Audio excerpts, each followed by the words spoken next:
भैया नहीं है जे होली में घर करी हो ना मन भौजी छोट हो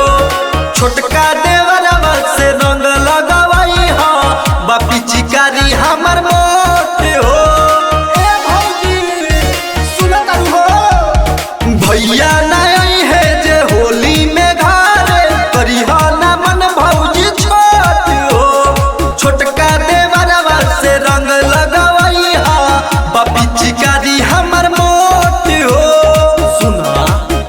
तनी बुझ जा बात भौजी मान हमर बात कहबू तो तोहार इंजन सर्विसिंग कर दे हो हरे ऊपर से नीचे सब फिनिशिंग कर दे होली में सामान सब फिनिशिंग कर दे ऊपर से नीचे तक फिनिशिंग कर दे होली में सामान सब फिनिशिंग कर दे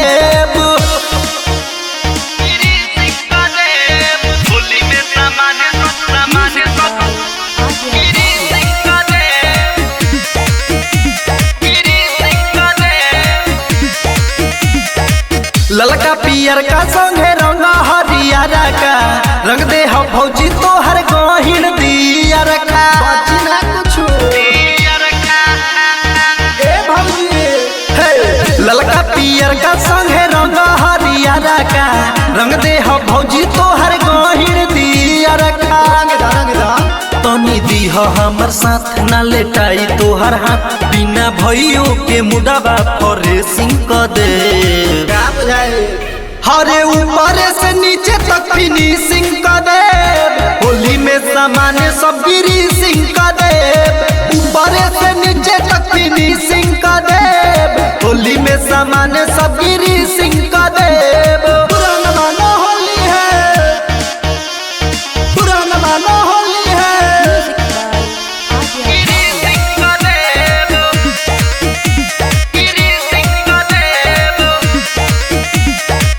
सोनू शरारती संगे संजू बाबा है फुलहा कटोरी तोहार रंगिए के जई है बड़ी निक लगता हो दूध हवा ऐसे ढारेलू हे सोनू शरारती संगे संजू बाबा है फुलहा कटोरी तोहार रंगिए के जई है हई गोरे गोरे गाल भौजी कई दे हबलाल या बिरिया से तोहर ड्रेसिंग कर दे